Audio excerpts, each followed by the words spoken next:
मंगलवार को यदि भगवान शिव का अभिषेक किया जाए और माँ भगवती का आवाहन किया जाए तो माँ भगवती जगदम्बा काली, मंगलवार माँ भगवती जगदम्बा काली का है, हनुमान जी का है और गणेश का है, और धरती पुत्र मंगल देव का है मंगलवार।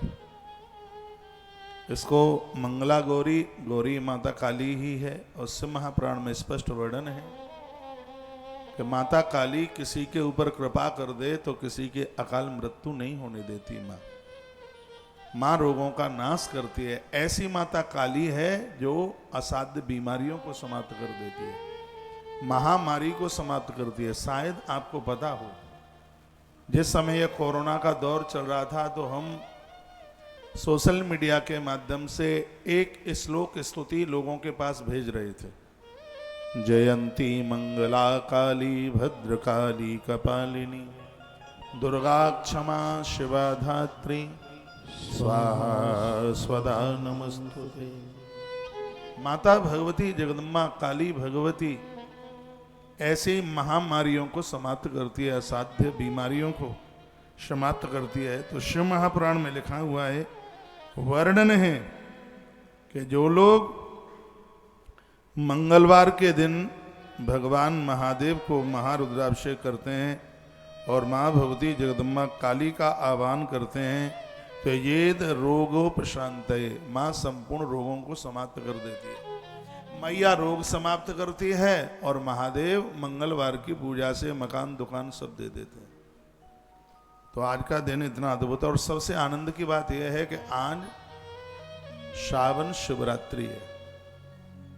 बहुतों ने हो सकता है आप में उपवास भी किया हो। इस सावन की शिवरात्रि का बड़ा महत्व है और भगवान शिव की पूजा के लिए तो अद्भुत ही महत्व है।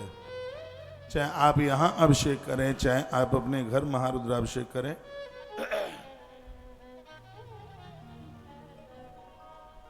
भगवान शंकर को वंदन प्रणाम जरूर कीजिएगा। एक बार जयकरा लगाओ, बोल भक्त वत्सल भगवान की जय जय श्री राधे, जय जय श्री राधे, जय जय श्री राधे।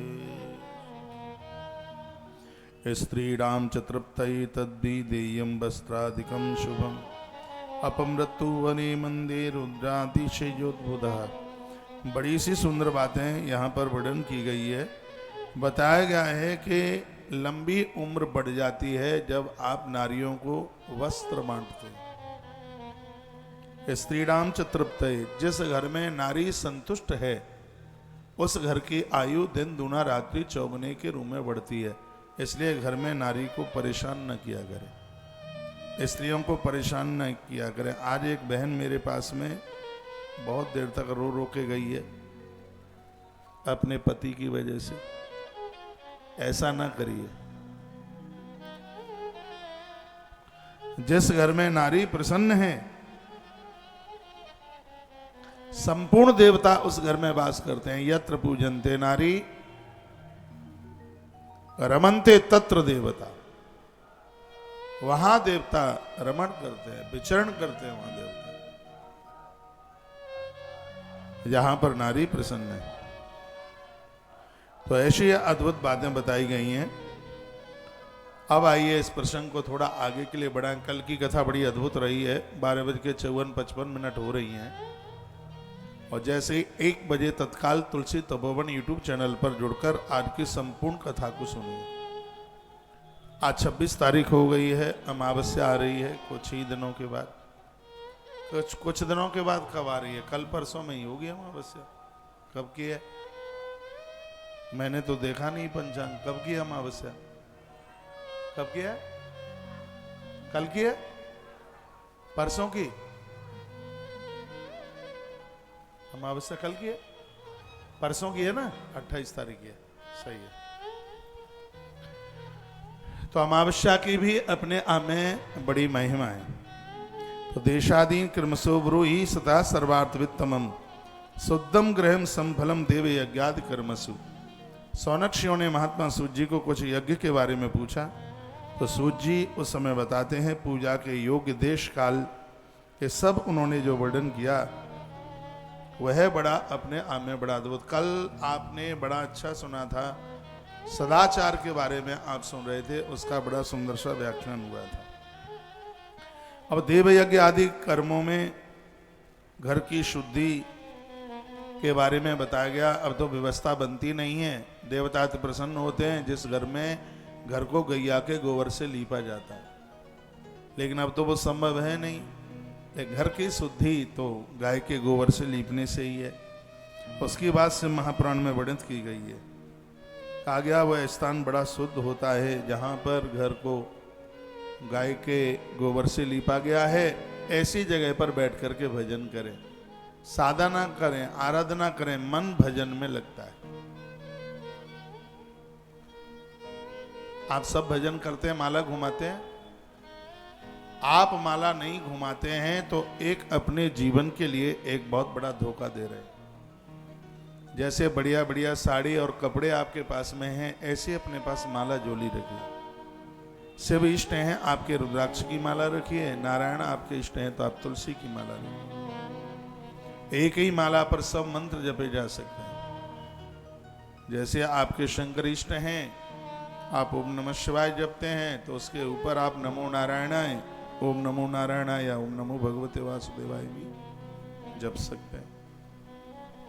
आप नारायण के भक्त हैं, तुलसी की माला पर आप जप करते हैं तो उस पर आप ओम नमो भगवते वासुदेवाय या ओम नमो नारायणाय तो जपते ही हैं, उस पर आप ओम नमः शिवाय भी जपने का पूरा अधिकार है। तुलसी के संग रुद्राक्ष पहन सकते हैं, ऐसा नहीं पहनना ही चाहिए। तुलसी में डालकर रुद्राक्ष का मनिया 12:57 हो गई हैं।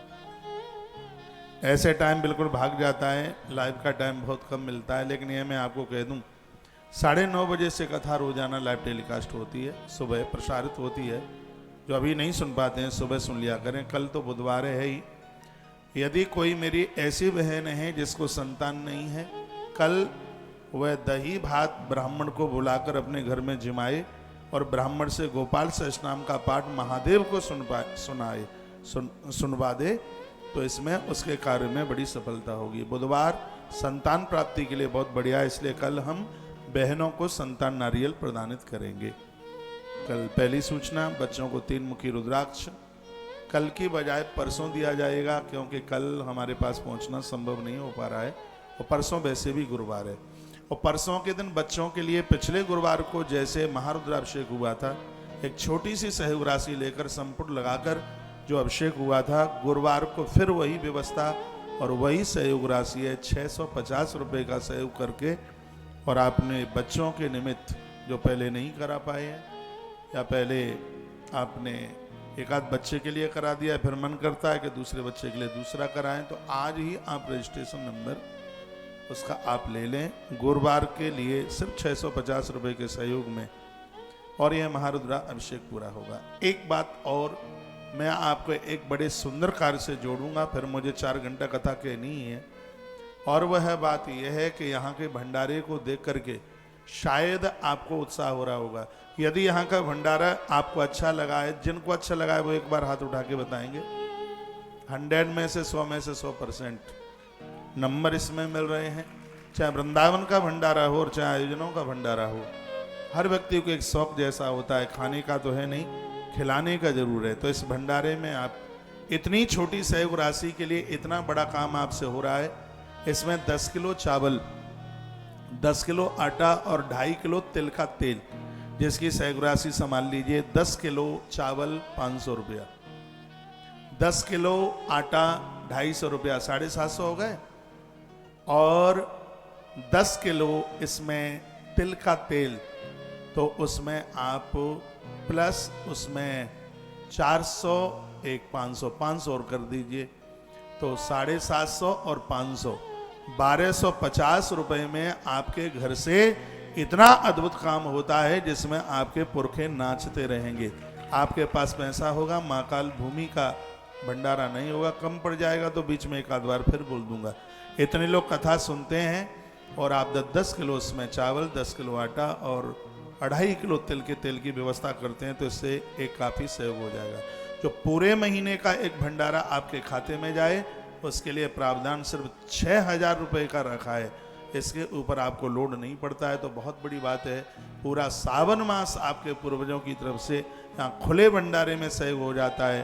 तो एक 6,000 रुपये का सहयोग करके, जिन्होंने 4,000 पहले सहयोग कर दिया है, सब्जी सिलेंडर में 2,000 रुपये और डाल दीजिए, तो 4 + 2 इस प्रकार से 6,000 हो जाएगा। जिनकी कम व्यवस्था है उनके लिए मैंने बता दिया, आपको 1250 रुपये में 3-4 चीज़ें काम में लग जाएंगी।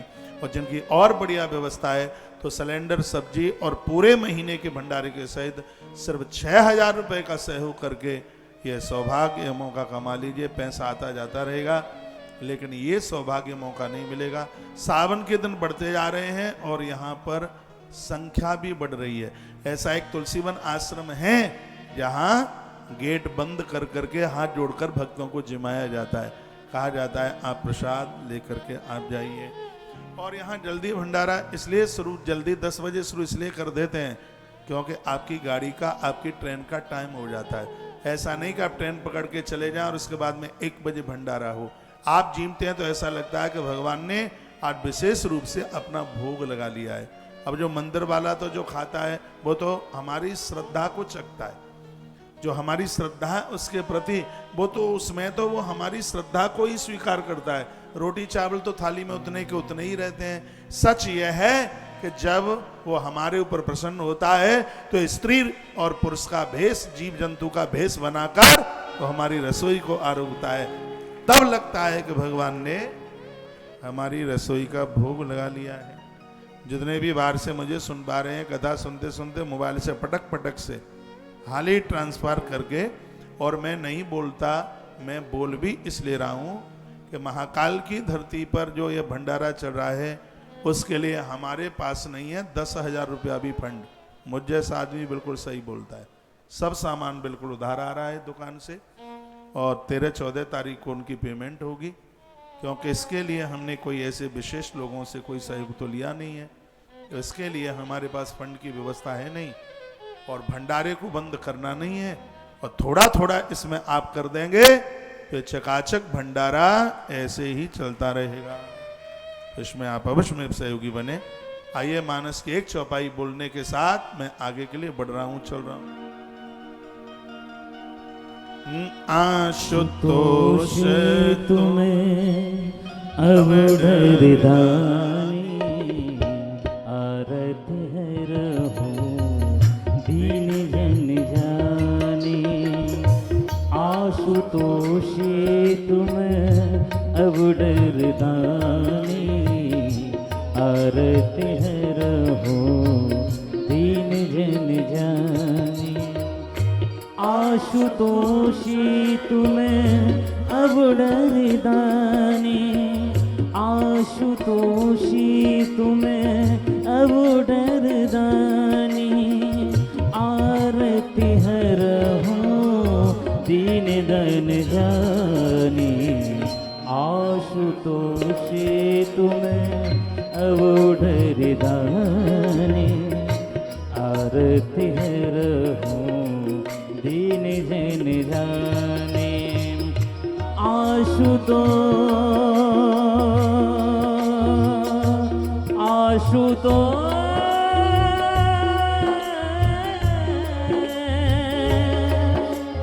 आशुतोष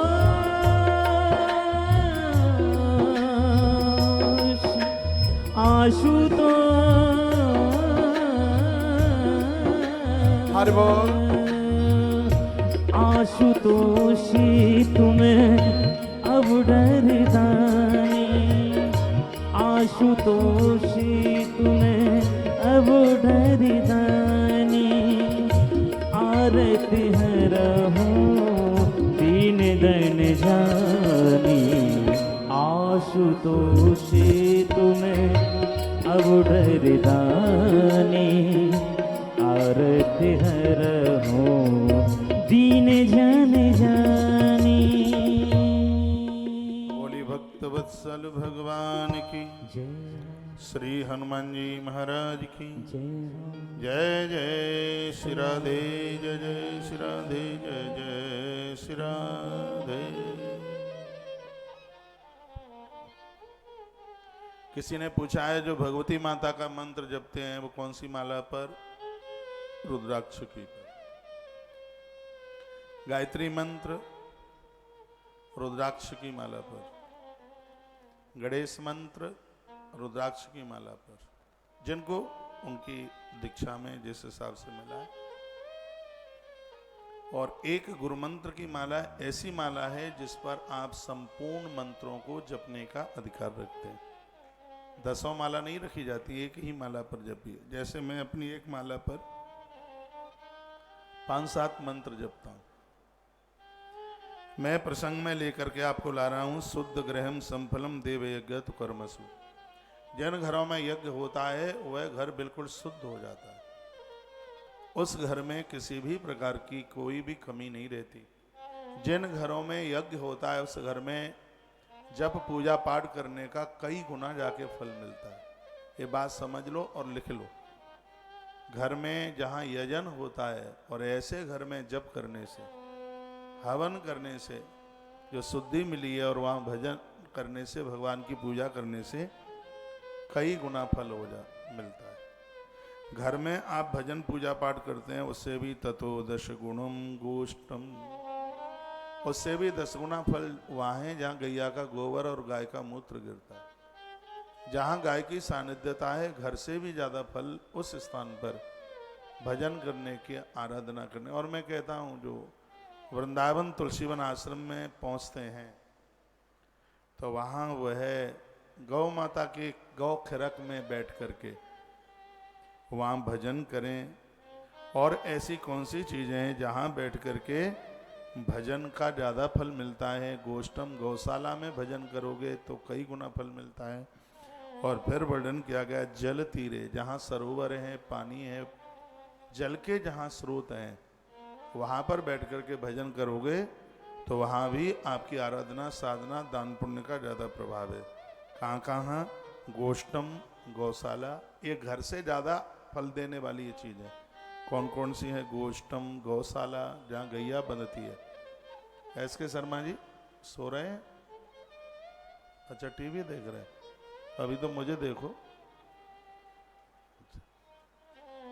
तो वहाँ बैठ जाओ सोफे पे, वो टीवी लगी है।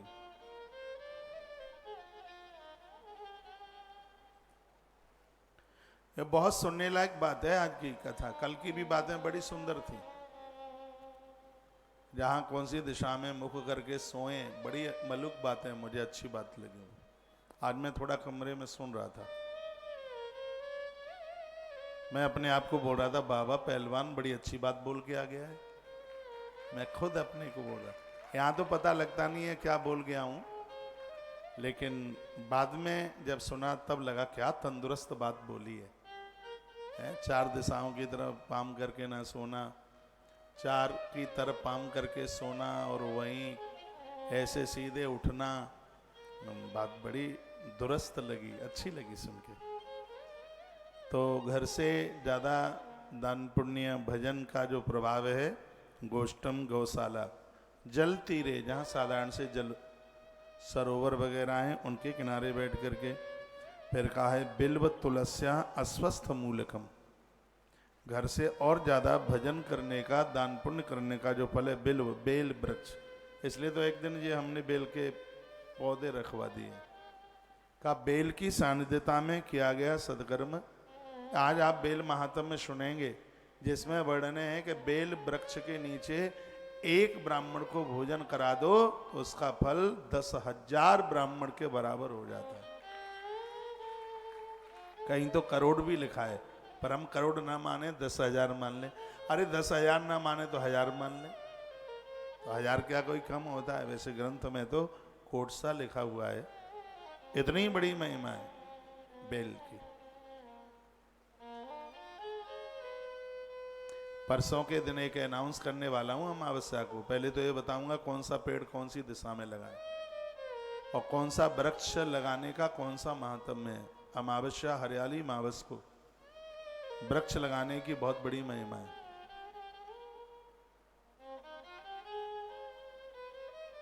परसों है अमावस,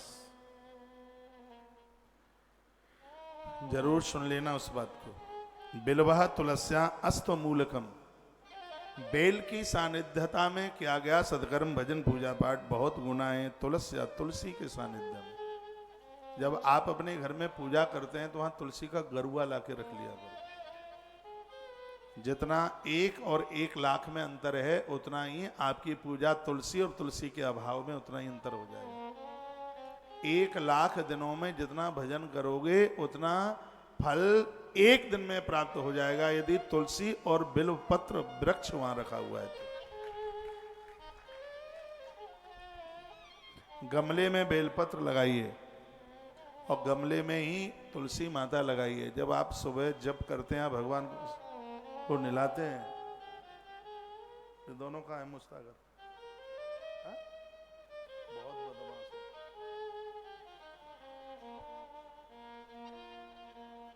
तो गरुआ तुलसी का और बेल वृक्ष का तो वर्णन किया है कि अनंत गुना फल देने वाले हैं। अश्वत्थ, मूलकम, बरगद और पीपल, इन दोनों की भी बहुत बड़ी महिमा है। आंवला और कदम्ब, यह वृक्ष ऐसे हैं आनंद कर देते हैं। आम का पेड़ जिसके नीचे जप करने से दरिद्रता समाप्त हो जाती है। अशोक वृक्ष जिसके नीचे बैठने से घर के दोष समाप्त हो जाते हैं। पीपल का पेड़ जिसके नीचे बैठ करके जप करने से रोग खत्म हो जाते हैं। और बरगद का पेड़ जिसके नीचे बैठकर जप करने से पति और पत्नी के झगड़े समाप्त हो जाते हैं। इतनी बड़ी महिमा है। तुलसी नारायण से मिला देती है और बेल वृक्ष महादेव को अपना बना देता है। तो ये इतनी बड़ी महिमा है महाराज।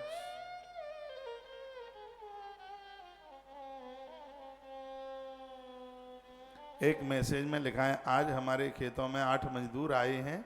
हम अपने खेतों में आपकी कथा सुन रहे हैं और कथा का आनंद ले रहे हैं। बहुत बहुत बढ़िया, इतना सुंदर मैसेज किया है।